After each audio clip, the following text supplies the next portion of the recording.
calculating. So first one is electrons.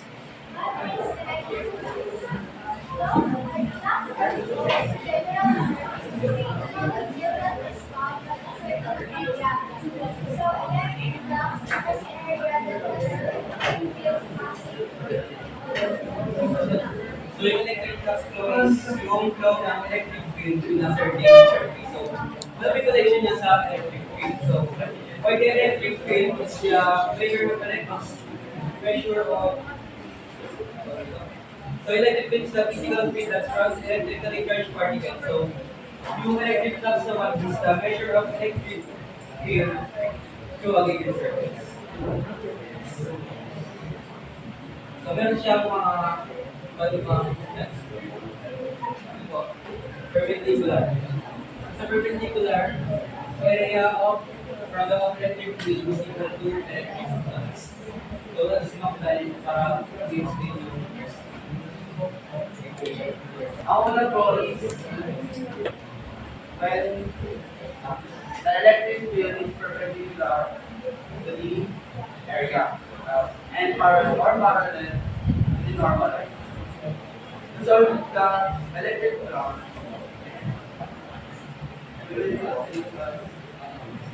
kaya po, napulog dito na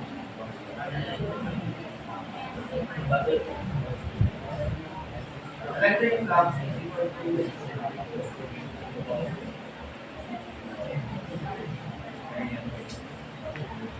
product of the electrical field multiplied by area. Area equal to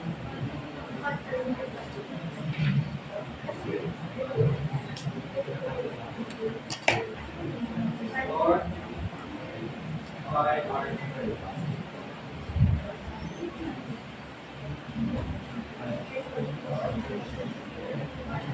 Gagawin din po ulit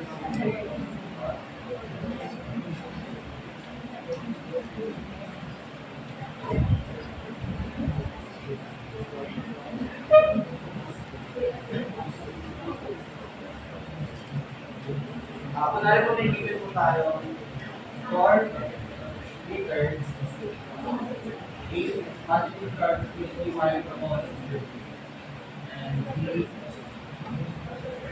50. Para mabuo yung electric flux dito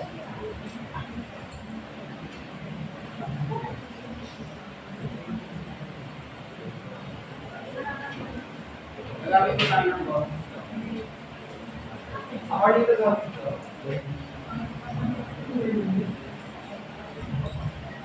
Gauss's law is an alternative to the Wallace law. However, Gauss's law provides a different way to express the relationship between electric charge and electric field.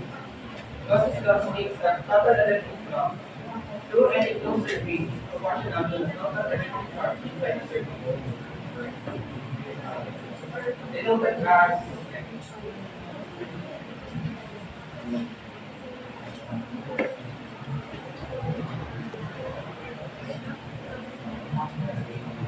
electric field, electric flux is equal to charge over E naught or fields on naught. Fields on naught po is by constant na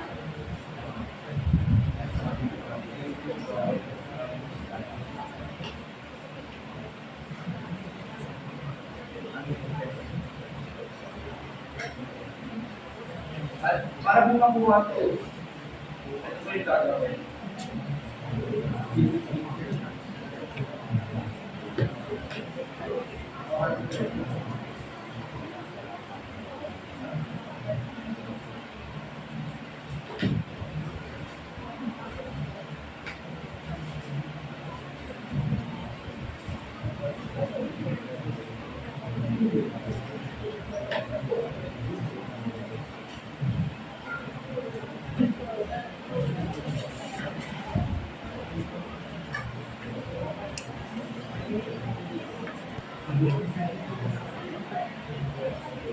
Ako, ano po yung formula?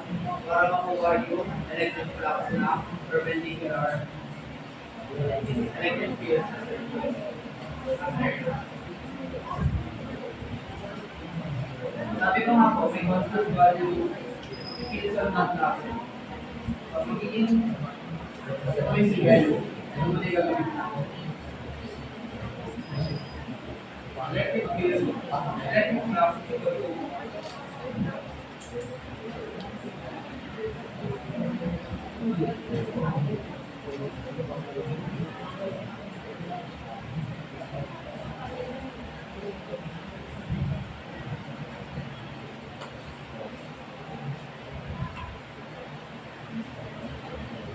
Pinag-break down mo natin ito.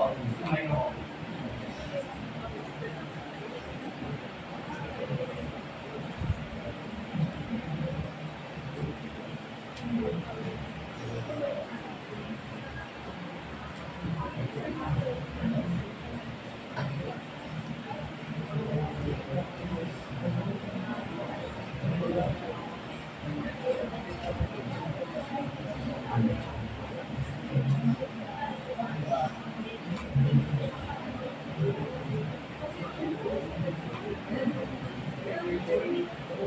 Okay?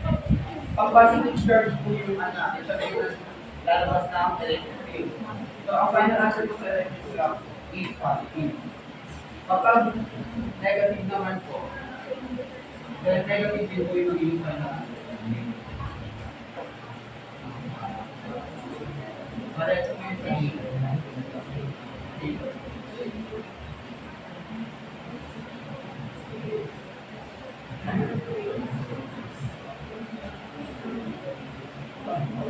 Next naman po, the electric field is not with regard to the surface electric field.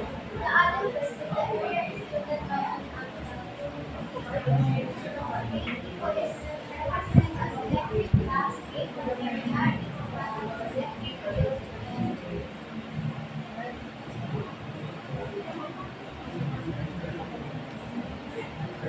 Surface or perpendicular in normal lines.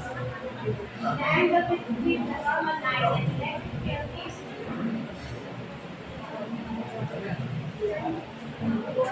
naiintindihan ko ba dito? May question ako.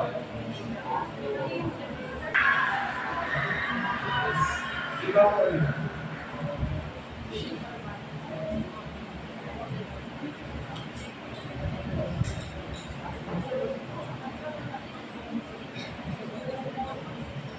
Gagamitin naman ng formula.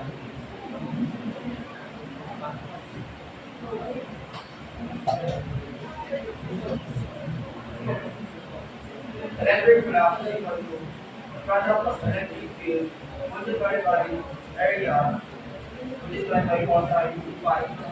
Phi ko yung tawag dito. Phi.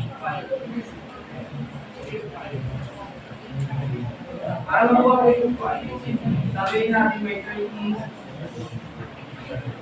angle yung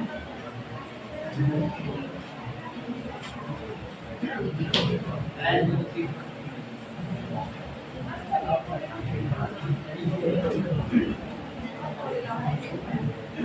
kapag may ito lang po diba? Ang alam niya.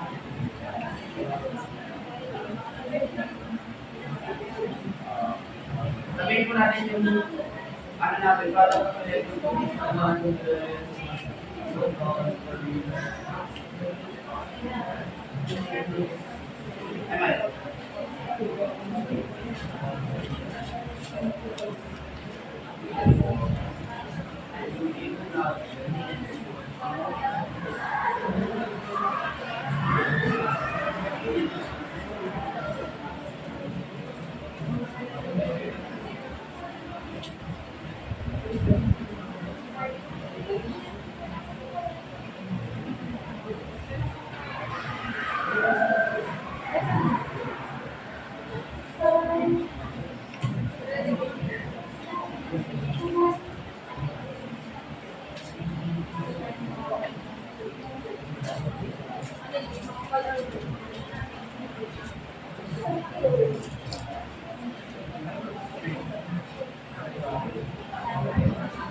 Ito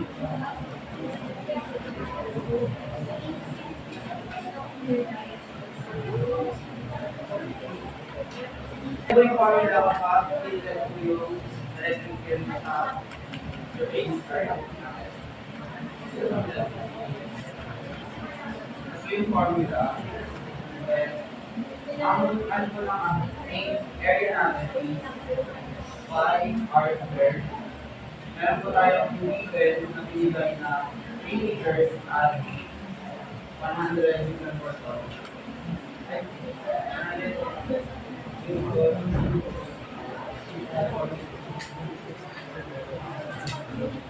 Sa-substitute natin Sa time. para makuha yung Sa time. Okay. Next meeting na kayo.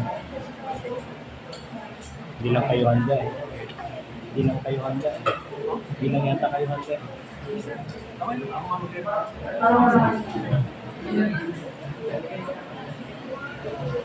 na po kayo sa akin? Sa akin ko lang po. Okay. Questions? Parang break time na yung isip nyo eh. Pero yung effort na binigay ni Mactal, ang tanong ko doon, iba dun sa ating sa ating rubrics, mayroong collaboration. Yung alam ba ni Mactal, alam din ba ng kanyang kagrupo? Diba? Yung alam ba ni Mactal, kaya rin bang i-discussion ng kanyang mga ka-groupmates? Ang dami nito eh. Okay? So, bukas ako magbibigay ng grade sa kanila. Alamin ko muna kung alam din ba ng mga kagrupo ni Mactal. Wala akong question doon kay Mactal. Yung effort niya na binigay para aralin yung about electric flux, makikita naman talaga natin eh. Na-explain pa niya ng different way. Doon meron na tayo doon sa PowerPoint eh. Gumamit pa siya ng ibang formula or representation ng formulas para lang aralin yung electric flux. Pero yung ibang kagrupo, ang tanong ko kasi doon, base sa ating rubrics, dapat may collaboration. Nakipag-collaborate kaya yung mga kagrupo ni Mactal sa kanya. So, para mabigyan natin ng justice yung ginawa ni Mactal doon sa mga kagrupo niya, bukas, sa immersion time din natin, kasi wala tayong physics time, bago mag-present yung group number 4, patunayan ng mga kagrupo ni Mactal na naiintindihan din nila yung diniscuss ni Mactal. Bukod dun sa 4, sa 3 pala, yung ibang nandito na wala dyan sa harap. Okay? Bigyan natin ng bigan ang group number 3.